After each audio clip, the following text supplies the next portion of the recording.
menyebutkan kepada sesuatu yang sangat rendah. Beda toh kalau kemudian kita mengatakan man amila sholihan min dzakarin aw unsa. Siapa yang beramal baik laki-laki perempuan, maka Allah tidak membedakan. Sementara kalau di sini perempuan itu hanya alat setan untuk merusak hati laki-laki. Bener apa enggak? Anda bisa lihat di sinetron. Nanti diproses kalau sinetron. Yastahtimuha, yang melayani yang perempuan, sebab syaitanu li ifsadil qulubi, untuk merusak hati laki-laki. Perempuan itu hanya untuk itu. Itu di sebagian India. Ama fi Faransa, anapun yang dalam Prancis. Kalau di Eropa gimana? Di Prancis itu pernah muncul begini. Takut akoda, teman-teman pernah terjadi kesepakatan sapa ulama para cendekiawan mereka istimaan ing kesepakatan fil koroni sadis ing dalam abad ke-6 al-miladi. Jadi di Prancis itu pernah di sebuah kalau dalam bahasa kita DPR atau MUI, kelompok cendekiawan mereka abad ke-6 itu pernah kumpul, kemudian ya hasuna pada mendiskusikan fihi ing dalam emas. Pertanyaannya adalah halil mar'atu insanun. Halil mar'atu atau upai perempuan itu insanun, termasuk manusia. Itu abad ke-6 coba di Prancis. Abad ke-6 kan baru aja. Artinya menjelang Islam atau awal Islam, masa kanjeng Nabi. Di Prancis masih ditanyakan perempuan itu termasuk manusia atau bukan. Kalau manusia haknya apa, kalau bukan manusia kayak apa. Am ghairu insanin atau bukan manusia. Pertanyaan itu muncul di parlemen Prancis abad ke-6. Perempuan itu manusia atau bukan? Jawabannya apa? Wantahau, kemudian menyimpulkan bahwa mereka kesepakatannya ila annaha, atau perempuan itu insanun. Perempuan itu termasuk manusia. Tetapi ini kuliko ditisakan soko mar'ah lihit mati rojuli, untuk melayani laki-laki. Jadi perempuan itu manusia, tetapi diciptakan sebagai pelayan laki-laki. Jadi perempuan itu kelasnya kelas kedua. Pertama laki-laki, yang kedua perempuan. Itu yang Prancis. Bagaimana kalau di Inggris? Ama fil Britannica, Inggris, Pakot Asdaro. Monggo teman-teman pernah mengeluarkan soal Malik Henry Samin, Pangeran Henry ke-8, Amron ing perintah ditahrimi mutolaatil kitabil muqaddasi. Henry ke-8, nanti dicek Henry ke-8 itu tahun berapa. Raja Inggris Henry ke-8 itu pernah memerintahkan untuk agar perempuan itu tidak boleh belajar tentang kitab suci, karena nggak layak. Perempuan itu kan nggak layak untuk jadi mahasiswa, sehingga nggak boleh jadi belajar kitab suci. Coba itu di Eropa pernah muncul seperti itu menurut kitab ini. Ditahrimi muta'alatul kitabul muqaddasah alal nisa ing atase perempuan. Kama ana nisa. Seperti seolah-olah setemene perempuan iku kuna ana sapa perempuan iku ghairu ma'dudatin. Tidak pernah diperhitungkan minal mawatinina saking anggota masyarakat. Jadi tidak dianggap sebagai penduduk yang boleh untuk belajar. Karena itu wala hakko, tidak punya hak lahuna kedua perempuan tamaluki ing dalam kepemilikan, wala limu balak, bahkan wala limala bisihina, juga tidak boleh menentukan tentang pakaian yang dia pakai. Wala li amwali, juga tidak mempunyai hak untuk harta aladhi yaktasi banaha, yang telah bekerja sapa mereka di arokil zabini dengan keringat, cucuran keringat. Walaupun perempuan itu bekerja keras, maka hasilnya tidak untuk dia, tapi harus diserahkan kepada suaminya karena perempuan itu milik suami.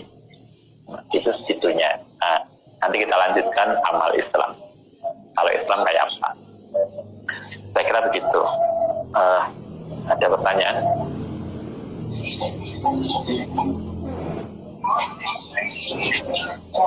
Ya, intinya apa?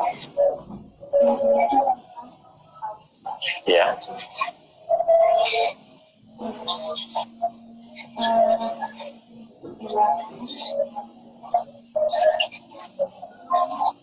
Kalau tentang apa ya, Allah itu gimana?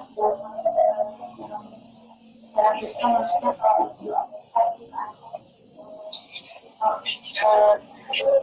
saya masih awal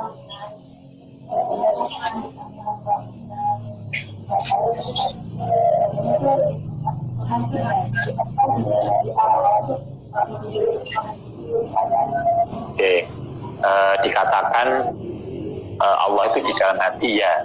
Allah itu ada di dalam diri kita, ya. Bahkan Allah lebih dekat dari urat nadi kita. Itu kan akrab min ini apa namanya? Allah itu kalau ditanya, dulu yang sering bertanya begitu, para sahabat juga nanya, kan jadi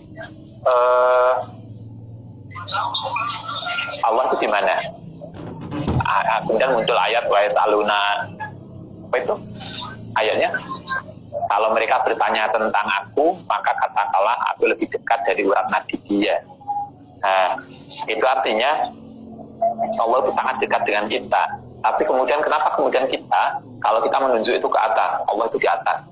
Itu sebetulnya kan hanya sebagai simbol bahwa Allah itu maha tinggi. Yang tinggi itu di atas. Bukan berarti menunjukkan tempat. Kita memang itu hanya sebagai simbol kita untuk memudahkan bahwa Allah itu tidak sama dengan kita. Walaupun Allah itu dekat dengan kita, tetap Allah itu jauh lebih tinggi dari kita. Karena itulah kita menunjukkan ke atas. Tapi sama sekali tidak mengarah kepada tempat. Karena itu hanya simbolik saja. Saya kira begitu jawabannya.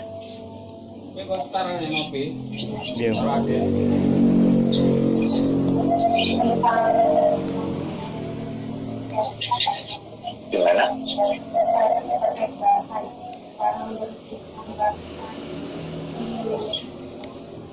Bangkai?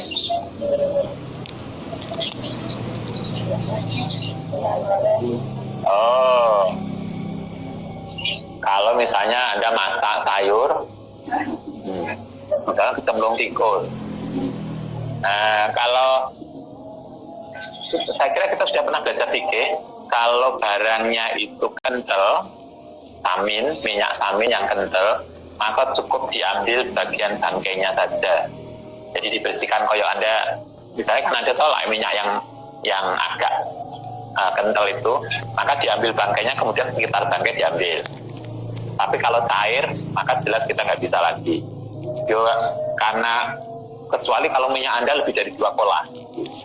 Hanya toh minyak wakil, makanya Anda tukang goreng kerupuk, sehingga minyaknya besar banget, nah, itu boleh. Kalau lebih dari 2 kolah kan tetap suci.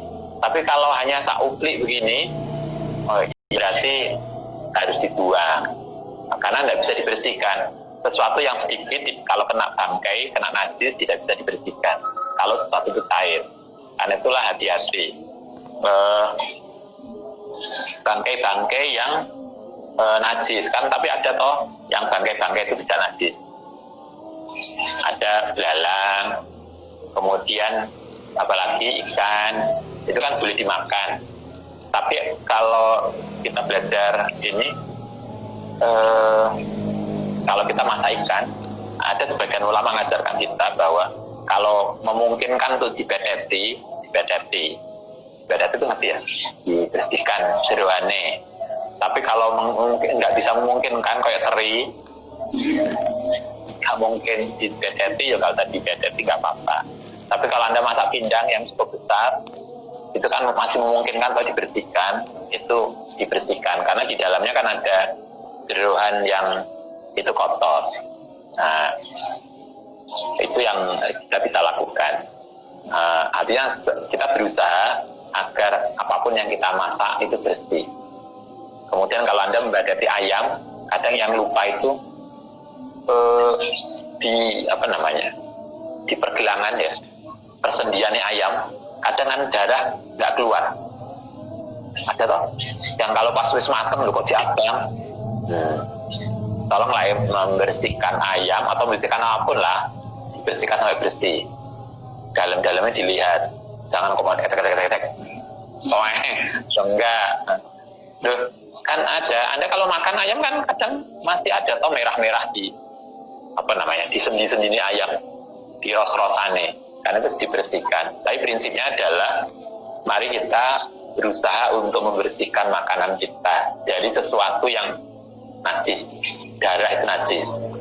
Karena itu kita bersihkan. Nah, bagaimana kalau minyak kita yang hanya sawajan cilik kemudian kena najis,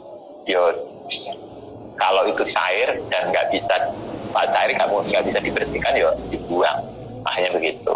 Karena itu hati-hati ketika kita biasanya begini, habis masak ditutupi, jangan dibiarin, nanti enek logut, karena minyaknya mungkin masih agak banyak, dia nggak bisa berenang dan mati.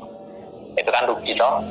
Kan kalau kita belajar hadis kemarin, Nabi mengajarkan sebelum tidur pastikan semua tertutupi. Dapur kita rapi, tertutupi. Satu, semua barang ditutupi. Yang kedua, semua bentuk api harus dimatikan. Kalau kita lampu, kalau kita kompornya dimatikan. Jangan kemudian masak tinggal turu. Itu yang sering. Kemudian yang ketiga, pastikan semua pintu terkunci. Itu kan pesannya Nabi. Pintu terkunci, lampu-lampu dimatikan, kemudian barang-barang ditutupi. Itu pesan Nabi sebelum tidur untuk menjaga sesuatu yang tidak kita inginkan. Oke.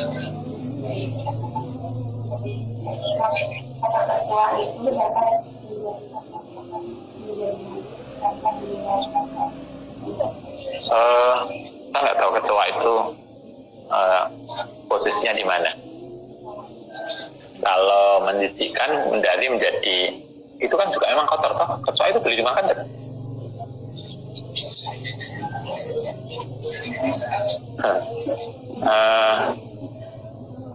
Artinya saya nggak tahu persisnya posisi kecoa, tetapi kita tahu bahwa itu tidak cukup bersih, gitu kan? Maka malah kita berusaha untuk menjaga itu.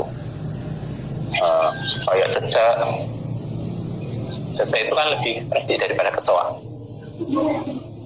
Kan cecek kan yang dulu nggak pernah kena kotoran. Coba kalau tiba-tiba nyemplung nih masakan. Tuh, kan begitu. Dulu pernah makan di warung, enek sayuril, ya apa mak? Ternyata enek gini, mak tolong saya dikasih nasi lauk yang tanpa cecek. Kan ada itu kan artinya betapa kita kadang nggak nutupi. Mungkin kan ya jelas nggak mungkin toh warung itu masak cecek, tetapi kan pas panas kemudian nggak ditutup karena merasa masih panas. Ya kan nggak tahu di atas ada benda yang jatuh. Saya nggak tahu, saya maaf yang kecoa, saya nggak tahu persis posisinya. Tetapi sebagian kita menganggap itu tidak bersih. Karena itu kita jaga. Jadi marilah kita jaga prinsipnya, marilah kita jaga masakan kita.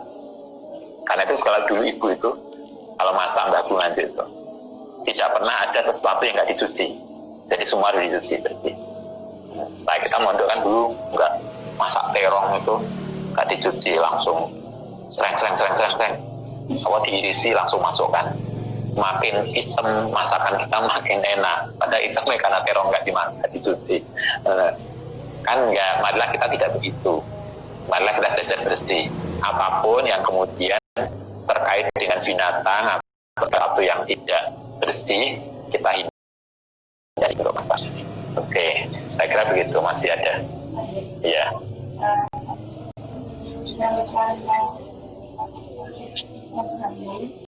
itu cara